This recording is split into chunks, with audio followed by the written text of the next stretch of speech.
올리브영에 있는 수요들이 점점 약국으로 옮겨가고 있다. 되게 미스테리한 축제라고 하잖아. 한국 사람들도 한번 갈까 말까 한 도시인데 사실은 중국 정부에서 좀 대대적으로 인플루언서를 단속하겠다는 기사가 굉장히 많이 떴었어. 오늘 주제는 그냥 연말부터 올해까지 우리가 집행했었던 광고 사례 및 우리가 조금 특별하게 보고 있는 것들, 추이들 이런 것들 한번 정리해 볼까 해. 항상 얘기하는 홍대, 명동, 성수, 강남 지역은 워낙 꾸준히 잘 됐었고, 그 다음으로 우리가 주의 깊게 봤던 건 사실 여의도란 말이야. 여의도는 더현대라는 팝업의 성지가 있어서 그것들로 많이 이끌어오고, 또 한강라면, 그런 한강라면 키워드는 더현대 키워드 제외하고는 여의도에 크게 두드러지는 게 없었었는데, 최근에 우리가 그 여의도 지역에는 칼국수집 하나 했었단 말이야. 굉장히 키워드가 잘 나왔어.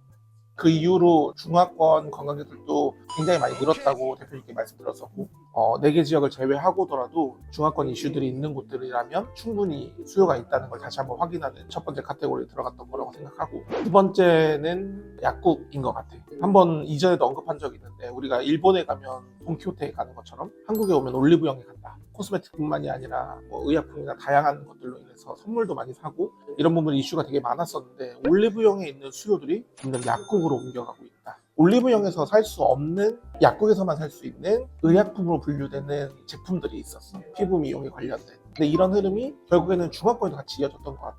그래서 제약회사뿐만이 아니라 메인 거리에 있는 약국들에서도 문의가 굉장히 많이 들어오고 있고, 사실 우리가 가지고 있는 약국에 대한 인플루언서가 포화될 정도로 굉장히 많은 문의량을 받고 있는 형편이야. 매출도 많이 늘어나고 있다고 인지하고 있고, 2026년에 계속해서 가져가야 될 키워드 중에 하나가 아닐까. 그래서 약국에 대한 키워드가 올해는 꾸준하게 가지 않을까.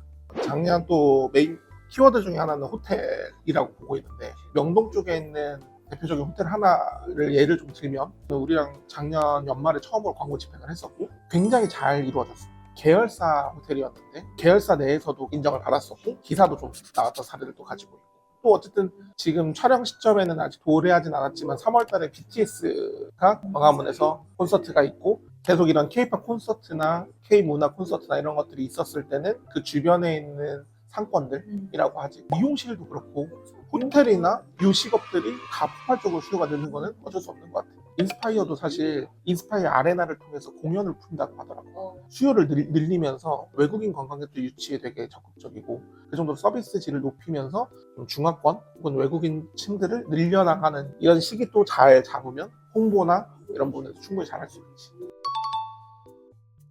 제주 쪽에 있는 국제학교 우리가 한번 했었던 사례 가지고 있잖아. 입학을 희망하는 중화권 학부모님들을 대상으로 팸투어라고 해서 학교를 돌아보는 투어를 한번 진행했었고, 모집부터 시작해서 비행기편, 호텔, 그리고 안에 있는 식사까지 학교 투어까지 전부 다 했었던 사례들 한번 했었잖아. 그 샤옹슈 내에서 부동산 홍보하는 게 되게 어려워. 불법은 아니지만 부동산 홍보하면 다 잘려. 국제학교에 들어오기 위해서는 어린아이들만 보내기가 어렵다 보니까 주변에 있는 거주 단지들도 우리가 같이 홍보했었잖아. 그럼 부동산 쪽 홍보도 같이 진행을 해드려서 사실 이게 수요가 좀 있다 보니까 입학을 희망하는 부모들이 몇 분이 계셔가지고, 그쪽에서도 우리 쪽에 별도로 연락 와서 앞으로 이 펜토는 올해 쭉 한번 쭉 진행하지 않을까. 특이한 카테고리고 사례가 생기니까 앞으로는 좀 더 잘할 수 있겠다는 생각을 한 거지. 제주에는 최근에 재활용 컵을 이용한 사업들이 굉장히 많았던 걸로 알고 있어요. 카페들에서 음료를 마시고 다시 다이언 컵을 돌려줬을 때 보증금을 돌려받는 형태의 광고를 한번 진행했던 사례들 가지고 있어요. 이거는 제주도에서 하는 정부 사업이었고,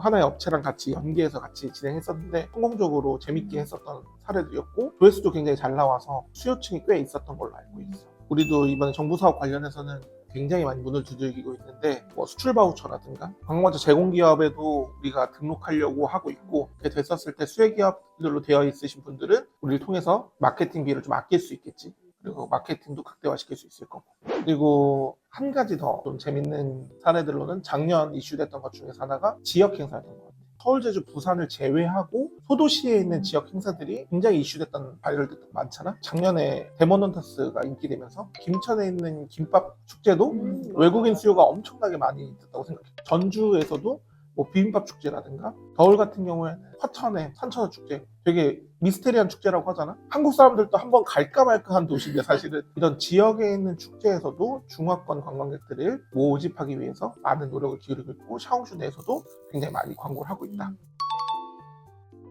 주의할 점 한 가지는 한번 얘기하고 가야 될 것 같아. 중국 정부에서 좀 대대적으로 인플루언서를 단속하겠다는 기사가 굉장히 많이 떴었어. 그러니까 팔로우 수가 높은 언론들이 탈세 문제나 이런 것들이 불거지면서 이런 부분을 단속을 좀 강화하겠다. 이로 인해서 사실 한국에 있는 피부 계정인 KOS 계정에도 굉장히 많이 영향을 미친 걸로 알고 있어. 작년 연말에도 떨어졌다 많이 했었는데 올 연초도 한번 전부 다 떨어졌던 걸로 알고 있거든.